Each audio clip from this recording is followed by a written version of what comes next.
Hello guys, and welcome to the Actually, give me one quick second. There it is. Alright. Apologies because we do start a bit late today, first of all, before we actually do the presentation or anything of the sort. Apologies, because we will start a bit later than usual. Just an internet connection in the beginning, and hence we record after the fourth pick. You still get to see the draft and whatnot, so, and the game is full, but yeah, apologies for the slight delay. Also to put the ads and whatnot. It's just a matter of the servers. Hopefully the servers today are a bit better. We've been having issues with them in the past days. Anyway, let's get right into the game. So, we have for today the ProDota Cup Series by Zubu TV. Rave versus Mongolz is the best of two today. This is the SEA region of the ProDota Cup Series. My name is DSwordfish, and I will be your caster for today. And getting into the draft, the last bits of the draft, because we have to analyze really quickly. You have a Dazzle Axe combo. Not as great offensively anymore because obviously the weave did not combine with the counter helixes. Now it's pure damage, but at the same time, it's still a very powerful combo with the axe, and the Shadow Grave is fantastic. And Dazzle and Tree Protector very defensive, but also could be offensive supports in the lane. They're actually pretty strong. Double slow, you get a somewhat of a stun and Dazzle, a lot of damage on both heroes as well. And then you in the late game you get really powerful defensive support and Dazzle, and whatever the fuck Tree Protector is, because he kind of falls off really easily. Right, as for Mongolz, we're going to have the Juggernaut, Ochre Magi, Oracle, could be an offensive tri-lane. Actually pretty effective offensive tri-lane. You can run Faceless Boy in the safe lane, or not do that, and just run Faceless Boy in the off lane. Both are very powerful. They have a pretty solid lineup. Now for the last picks. I mean, Juggernaut's pretty good against Timbersaw in general. The Omnicide is kind of hard to get rid of. They'll pick up the Morphling and counter. Morphling is a natural Manta user, so natural counter to Omni Slash. A bit weak to the Diffusal Blade, but besides that, Morphling is generally alright against Juggernaut.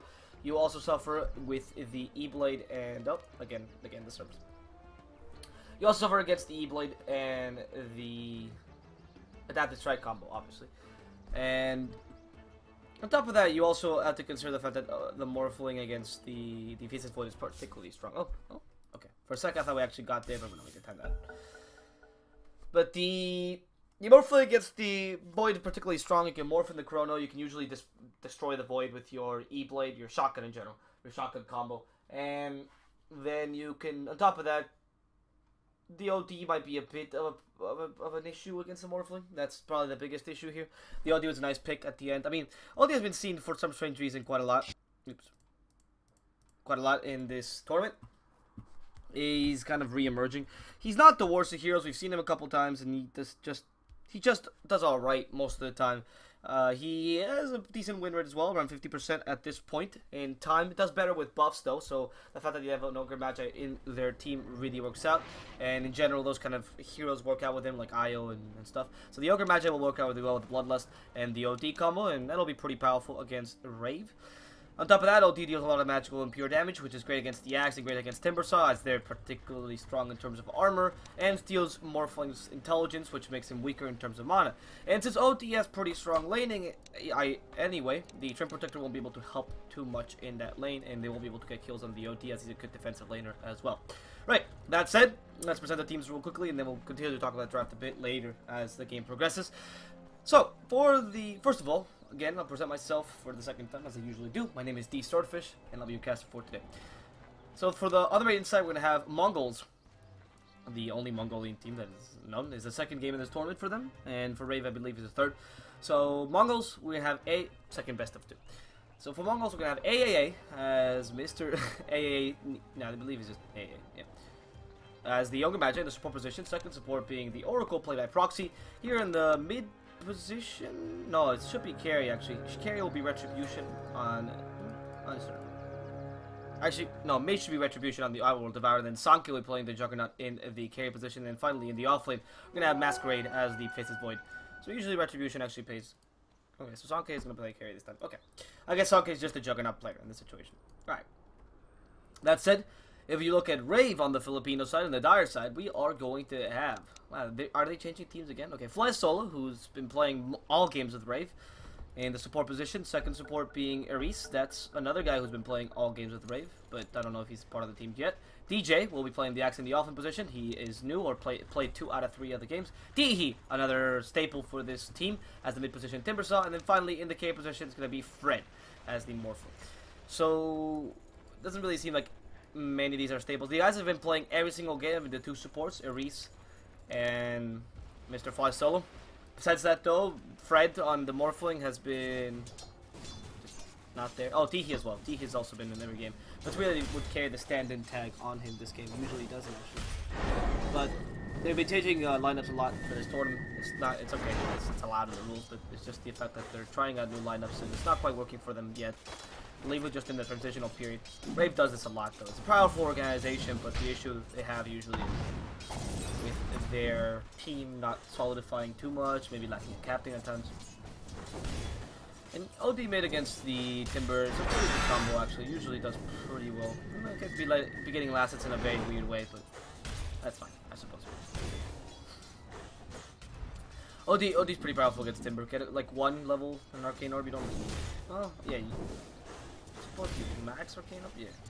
Because I keep forgetting new OD. I haven't seen OD in so long. But yeah, you get a couple levels in Arcane Orb. You don't really need to do that. You max either Essence or Arcane Orb, doesn't really matter. And I start stealing all the intelligence onto Hihi. He's unable to use many spells, makes it very vulnerable as well to kills. It's a pretty powerful lane.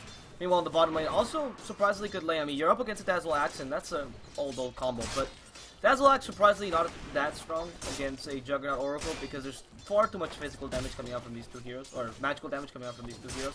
And you also have a stop, which can really hurt the axe, and the Berserker's Call will save you from the Battle Fury or the Blade Fury damage. So that's even further hurt for the axe, especially because usually the Berserker's Call serves as a good disable as you stop spells, but the Blade Fury will keep spinning, and even if you catch him during the Blade Fury, he'll keep hurting you. So quite an issue at times. Look at this, the harassment. Ooh, that's pretty good. I don't know if Retribution's practicing those to get the last hit, but it's working out for him. Even going for a 2nd level Astral Imprisonment, it's interesting. This is a weird build I haven't seen. I mean, he knows. He must know, right? That it doesn't steal intelligence, but he's using it just to get lasted for the most part. Maybe harass Tihi. It's a pretty good harassment actually, using the magical damage evasion. It's not bad. You still need 1 level of that Arcane Orb, but you also want to get the Essence Aura maxed out as soon as possible to get the automatic heal every time you use Arcane Orb. Oh well. It's interesting to see how the OD is going to work out. He's been playing a lot in the SEA region. They seem to think that he's still powerful, but if you picked a stronger laner than, say, a Timber, maybe I think he could be easily countered. Or maybe a team that ganks more. I mean, right now, Rave is not ganking Retribution whatsoever. It's not like it's an easy gank, obviously. It's kind of hard to gank an Outworld Devourer, but a 1v1 he's going to destroy you because of the Astral Imprisonment and the Arcane Orb to some degree. But in a 2v2 or 3v1, sorry, 3v1 or 2v1, Timber Saw should be fine because you can Astral Imprison 1 person, but you know you have the power of your supports in that situation. No, DJ, no Blade Fury coming out. Yes, Sanke. There's the Shallow Grip to save DJ's life. Not even needed. They will kill off Sanke there. In a last pitch spin. Ooh, Purifying Flames would have killed the Axe, but doesn't quite have the range to use it. I don't look very sad about that. But of course, what I was going to say is that Brave can't really rotate their supports too efficiently, as they won't do much. Leech Seed is not of the greatest of abilities. Neither is Poison Touch to get a kill, obviously. High part of the mission. How you doing? So, you have 2 supports that can't really rotate to help out the Timber Saw. You can have a pretty bad lane for the Timber Saw. I know he going for a weird build. I guess the cooldown reduction and I mean, I don't know how great the damage amplification is on this build. It deals quite a lot of damage, and it can be spammed pretty easily, but now onto Retribution. And they have Tihi. This is the gank they were looking for. All they need apparently is a Leech Seed because he used the Astral Imprisonment offensively. That Bloodlust, though, to save his life. Yeah, that's you do need to keep the Astral Imprisonment up, though. So, as you can see, the supports now started to rotate once the OD left the lane. They leave the Juggernaut alone. They already got the kill. That kill was pretty important because it destabilized the lane a bit. It means you can leave the Juggernaut alone for a while, go jungle with the axe, get a bit more farm, even use this camp here, or get a couple stacks. Already 1 stack. These have been partially taken for some strange reason. And continue to do that. I mean, you can start stacking Ancient, that's pretty good. They've stacked already once, and maybe get them a 2nd stack. Mongolz not doing anything of the sort because they have nobody to take them. Battle Fury is alright once you get on the Juggernaut, and that can take Ancients, but it would not be the smartest of choices to stack Ancients against an Axe without a reliable person to take them out, and it doesn't seem like Juggernaut's getting this far either. As you can see in terms of net worth, he's not leading either. Best way he did get his levels though. He's gonna get a chrono. No, decent timing. He's gonna get his chrono around the same time as Alvin. He's gonna get his ultimate. So, oh, this could be a good ignite, but there's Timber Chain available, and also a dazzle, so he should be fine. Living armor to help him out, and yeah. Now living armor also receives a considerable buff, just literally yesterday, and that's not bad. I mean, well, not considerable. Maybe considerable is an exaggeration, but it's a nice little buff to the living armor. Gives a bit more regen at every level. That's good. And going on to Astral Imprisonment. This is not gonna do much really. Even if you stun him out, like without the Arcane Orb, you really need the Arcane Orb to feel much. And no Chakra coming out, you might want to go on the Ogre. But again, double chance to be offensive. Luckily, the Mongolz does have some damage over time in the Ogre Magi. To dispel or to take away that living armor, and that's pretty powerful. Because otherwise it would actually suffer a lot against that powerful regen that it gives now. And the chrono as well, which is available now for this team. I believe he's the first person to get his ultimate. Yeah, together with OD. He's among the first batch of people, which will be Timbersaw, OD, Morphling, and Void to get that ultimate. Not that you can use it very well. Arcane Orb is the choice for OD, especially. No Sai's Eclipse, as it's not really worth it right now. Get the Arcane Orb, harass a bit more on lane. You should have gotten earlier. Maybe not get that third level in Astral Imprisonment. But hey, it's been working out for him for now. I mean, he hasn't died a single time. He is leading in terms of net worth, so he must be doing something right. In terms of last, he's also beating the Timbersaw by a bit. Not too much, because the denies is a quite telling sign of how the lane was going. And the denies was neither for one team or the other. And Chakra also not coming out.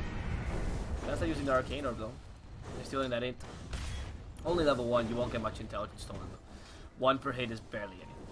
You want at least like 2 or 4. Yeah, it's really, you have to get max level to take advantage of the skill. He's not as powerful as he used to be, obviously.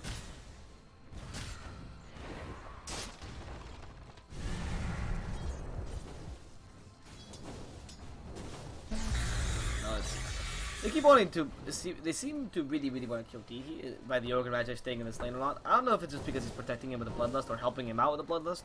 Maybe he's also getting levels. That could also be the case. I mean, if you look at the levels for support, Ogre Magi is not above anyone.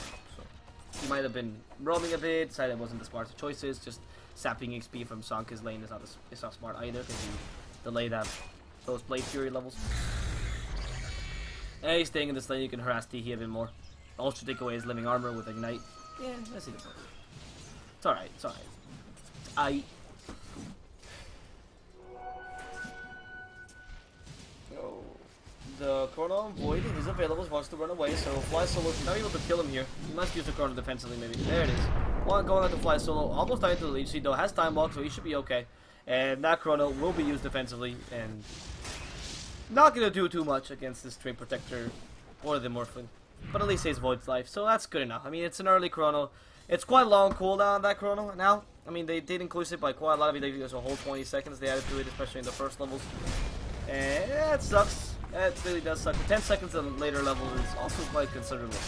I mean, it's a pretty big nerf on the Void. Also, makes Ags more worth it. Before Ags wasn't really worth it, because you could just get Octarine Core and get similar effects, better stats. But now it makes Ags a bit better. Or considerably better. And if he goes utility, Void would not be surprised if he went for the Ags. I wouldn't say it's a must buy, but it would help out. However, you don't have much of a combo with the Void. You have Sani's Eclipse and that's it. You don't rely as much as on the Chrono or even on the Void as a whole as your initiation. So you're fine. You don't really care that the cooldown is been increased by that much. And again, these changes have all been literally yesterday, so yeah. It's one of those things that you read him last night, so I'm not entirely certain if what I'm saying is 100% true. I know they increased the cooldown, I just don't know how much exactly. Should be right from the seconds, but you know, bear with me. It's impossible for a cast to study in a day and memorize every single one of them in a day. Well, it is possible. But yeah. Cool. So now they're taking down. They want to pressure this mid tower, take it down, get even more vision in this lane, especially. Would work out for them. That's actually going to work out for them well if the living armor wasn't there. Living armor is going to be really annoying, especially now with the extra regen. It's going to heal towers a bit better. However, it's only level 2 living armor. It's not that big a deal. He went for 2 levels of leech sheet as well. Hopefully you max that living armor, because those extra levels are going to be so useful. That cooldown is quite fantastic. I mean, the duration is nice, but the cooldown is on the 12-second one is wow. With 50-second duration and 12-second cooldown, you get out to 2 living armors. Fair usage after 2 living armors. No Omni Slash onto Fly Solo as a shallow grave up. Can they kill him regardless? Morphling comes in. They go on to Proxy, and no Morphling will go down there. Sorry, the Twin Protector will go down there to Sandy's Eclipse. Now, Retribution maybe wants to fight this still. They go on TE, there's the 3-man Chrono! What a fantastic Chrono! Go on to DJ, Sunkick goes in with the Blade Fury. That will stop DJ, and he will go down. The Astral Imprisonment to stop TE from doing much there either. Try to stun him out, but he will have a Timber Chain to leave. Meanwhile, the Morphling has no mana, can't really morph anymore. What is Fred gonna do? Fred? Just can't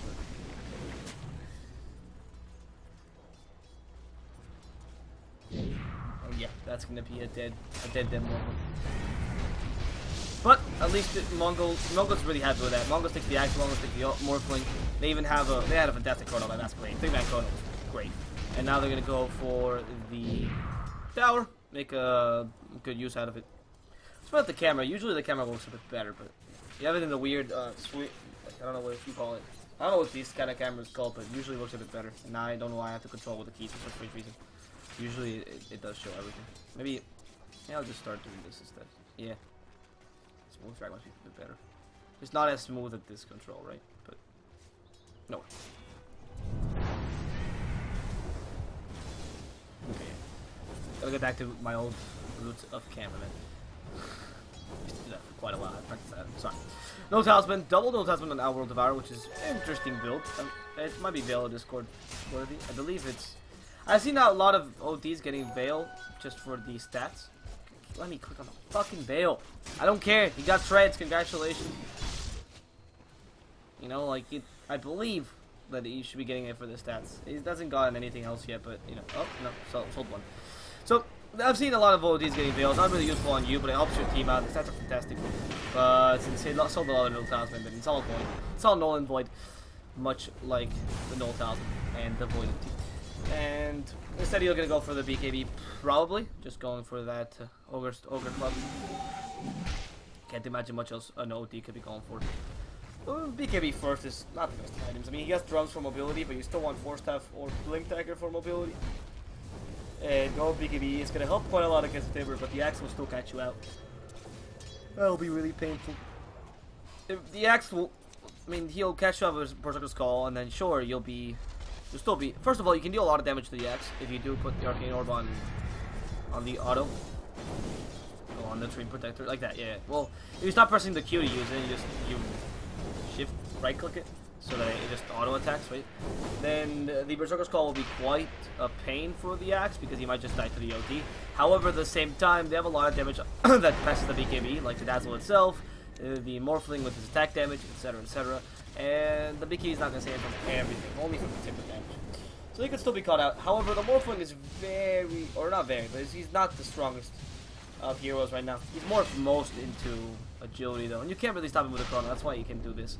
They don't have many ways to stop him. They have no silence on that team, so you can just start morphing strength, and they don't have much burst damage like Lina or really anything. In addition to that, Morphling could always buy infused raindrops, and I would suggest this whenever you're morphing almost all your agility to farm. Buy an infused raindrop of some sort. And yeah, be set that situation, because then you prevent most of the nuke damage that would come out to you, like in Omnislash for example. And Omnislash on to Fly Solo. Dead 3, cutting him down, boom. Juggernaut gets the kill, but now they want to go for more. Retribution already on the race. They want to use the Astral Imprisonment. The Ignite is onto him, and they've Astral him into the shallow grave. DJ, now the Chrono comes out. Chrono onto Fred, and Fred in and Teehee. The Sandy's Eclipse will kill off the Morphling, now going onto the Axe. They've already killed off the Timber Saw and the Dazzle as well as he came out of the Astral Imprisonment. And that absolute death and destruction by Mongolz. Get many kills in very little time, and now they're allowed to go for, or they can't go for the Sun really easily. Using the Bloodlust to take this at a pretty fast rate, and also the Sunke crits will help out this situation. They don't have much minus armor, but they can tank it easily with Masquerade anyway. And they even have the Oracle to help them heal up the health. So With this, they pick up the Battle Fury right in the 15-minute timer, which is fantastic considering you got Aquila and Face Boots on the Juggernaut as well. And they will also have the Dragon Lance on the OD and the Agent, obviously, on the OD. So, they're pretty much set. Mongolz is very set. Rave, on the other hand, not so much. They're struggling much more. This Tree and Dazzle lineup is not working as well. They haven't been able to dive as much as they wanted to. Specifically, the Timber Saw and the Axe. We're probably looking to use the Living Armor to be much more effective. Timber going for a Bloodstone and gonna finish it pretty late in the game, 20 minutes in or so. I mean, unless he finds the farm at some point, but it doesn't seem like he's got it. Still needs the Vitality. Actually, no, sorry, not pretty late in the game. He's almost done. Vitality Booster and the Recipe Acid. So, 17, 18 minutes he should have. Retribution already going in, and the Berserker's Call not quite there. Timber coming in, going on Retribution. Retribution in trouble. Maybe use the Astral Imprisonment to stop the Axe. Can they go on to him? DJ still has the Berserker's Call. They stun him out. Fly Solo about to die to the Juggernaut, but he uses his ultimate to stop the Juggernaut and root him in place. Now, the Timber Saw running away. And meanwhile, the Morphling manages to TP, but they want to go on the Reese, and he will be punished for the sins of his friends. In comes Fred. Fred has been stopped. No more TP for this Morphling, but he should be able to waveform away and distracts the enemy team long enough for a Reese to actually TP thanks to that Shallow Grave usage. Bloodlust still available to increase his speed and hit him with a double multicast. Unfortunate for this Morphling. They even finish him off with a Purifying Flames combo, which is pretty much the only burst damage they have in Mongolz team. Because the Ogre doesn't have his very low level of Fire Blast for that. And since Morphling doesn't have Lincolns, he's particularly weak against these things. He really should have an infused range round. That would help him so much. I mean, he would have died anyway in that situation, but he's still a good item. It also helps you with a Mana Regen, which is something you need as a Morphling. Alright. Blade Fury coming out on Sanka. So a bit to see how they're doing, and you see there's quite a difference, quite a line of difference between the two teams. Like, it's like a couple 800 units or so. So it's actually initiate from that. But I know. It didn't quite get the Berserker's Call off, and they're using the Astral Imprisonment very intelligently as well. The mobility with the drums is helping him out to kite, not necessarily kite, but prevent the Axe Berserker's Call. And then he also uses the Hurricane Pike now to even further do the same thing. And the Astral Imprisonment to defend himself against most damage. He's doing pretty well. And the high level of Astral Imprisonment allows him to use it multiple times in the same team fight because it's a 10% cooldown. Maybe not multiple ones, 16 or anything of that sort, but a considerable amount. Like once or twice in the team fight, and the more prolonged the team fight is, the better it is for an OD and for a Juggernaut, as they like very chaotic team fights. But if there's not a chaotic team fight, you have a little reset button in the Chronosphere, which can be used. Pretty long cooldown, but still a pretty good idea. And that's what they want, really, because Rave excels in area damage. They have Waveform, they have the Timber as a whole, the Axe as a whole, Dazzle with the Shadow Wave, which is a surprising amount of damage as well. And even the Weave, which helps when everyone's clustered up. Sure has a huge AoE and doesn't really care much about that, but the more chaotic a team fight is, the better it is for Mongolz, as they don't have much of a combo with the Chronosphere. So the Chronosphere is more of a thing used mid-team fight to catch out like 3 or 2 or so, than to complete wreck by getting a 5-man Chrono and then 5-man, Sanity's Eclipse, I guess, 5-man Omnis, with it. 5-man Ignite Multicast, boom, boom, boom, boom. No. And now the OD decided to go for this tower because he can. Trip Protector though under the smoke and has Victor's guys available as well and wants to use it. They start hitting the tower harder and Retribution gonna tank it. DJ though goes in, Astral Imprisonment to stop him. They don't want him to get any damage off, and DJ can't really blink back. He's in trouble. He can use a Shallow Grave, but will that be enough to save him? The Dazzle's already dead. He sacrificed himself for his dead teammate, and Retribution will finish out the Timber now in the backline. DJ will die to the Omni Slash. Fly Solo using his ultimate, but they stun him out, and the Chrono comes in as Retribution four-steps himself into it. Fred in trouble. Will be the last stand for Rave. They have to, Timber's already back thanks to that Bloodstone, but they will kill the Morphling really quickly. He can't morph in that Astral Imprisonment, right? Shouldn't be it. He goes down. And Retribution goes in against Teehee, uses the Hurricane Pike, realizes he needs vision. Mate, really? You don't know that?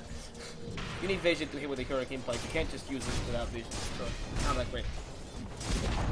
You can't just attack it into the fog. Otherwise, that would be an insanely strong item. You need vision of this. That's why the active ability of it is not necessarily the best to do. Very, very good. Either way, they're going to take the range racks down first, and the melee racks as well. Let's not forget that the mid racks are pretty much discovered, as there's no tier 2 defending this lane, and they also have an Aegis, so they're more than happy to keep on or keep pushing this. 2 lanes of racks going mid-sin is not good for Rave at all. Mongolz is looking strong in this game. That OD pick really worked out for them. The Juggernaut's also been playing fantastically well. And melee racks plus range racks going off in this mid lane as well. Can they do much here? I mean, they have an Axe who could... No. They can only call GG. Okay. They'll call GG, and 20 minutes in, Mongolz wins this game. Frankly... Frankly, that game... There's not much use trying to fight that. I'm not one to call GG early, especially in Dota in general. In competitive Dota, I find it a sign of disrespect towards teams, you know, calling it GG early. You can say that it's hard for the team to come back or almost impossible, but you don't ever call it GG early. But in this case, it's more of the, if Rave continues playing this game, it's a best of 2. If Rave continues to try to win this game, it might affect them negatively, and their mentality negatively, and that's not going to help them at all in game number 2. It's better for them to win game number 2 than to try to win this game, fail to do so, and then be really bummed out when they get to game number 2. Sure, they got stomped, but they have to accept it's just a small snowball. It's not a big deal. It happens at times. Mongolz got out of control, and now they have game 2 to recover. Maybe get a better support duo and Trim Protector Dazzle, or maybe stop picking Trim Protector because it's not working out for them too well. Right, that said, my name is DSwordfish. I've been your caster for today, and we'll come back with game number 2 in just a few minutes between Mongolz and Rave. Thank you for tuning in, and until then.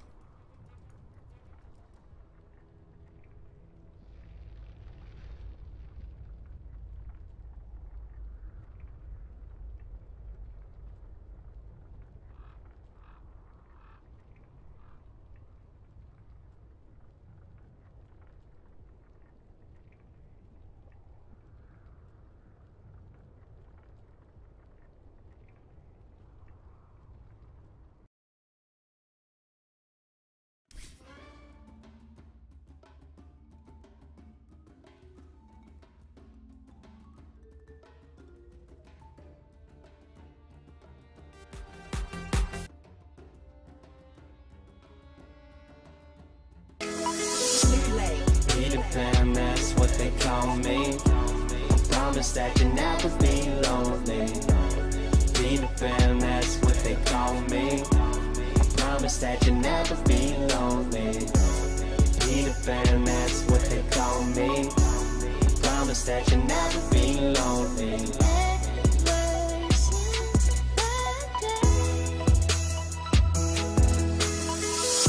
In these fast times, chasing lifelines for a lifetime. I've had my heart in the right place at the wrong time with the right girl in another world. Maybe we would be together still and be here to resent that. I don't give a shit, I'll let it spill. I don't give a damn, I'll keep it real. Cause by now I hope you know the drill. I would never lie, young forever, I ain't never gonna die. Told me grow up and I went and showed them why I could make it. I showed them the power in youth, power in truth. The younger you stay, the closer you are to your roots. That's the reason I do. I can teach you how to hit the skies, rise above them without getting high. But if it help a bit, take a little hit, take a little sip. Put your mind at ease, swear you got the keys. You can have your dreams, that's up to you, not what others believe. Jeez, I swear that's the part that took longest for me. Cause when I drop into a beat, I detach from the world, view it under my feet. Orbit around my dreams, and there I perceive my reality and what it means. Music is where I can breathe, the world in between. What I am, what I was, what I will be. It's the only place that I feel free, hope you feel me. I am a lost boy from Neverland, usually hanging out with Peter Pan. And when we're both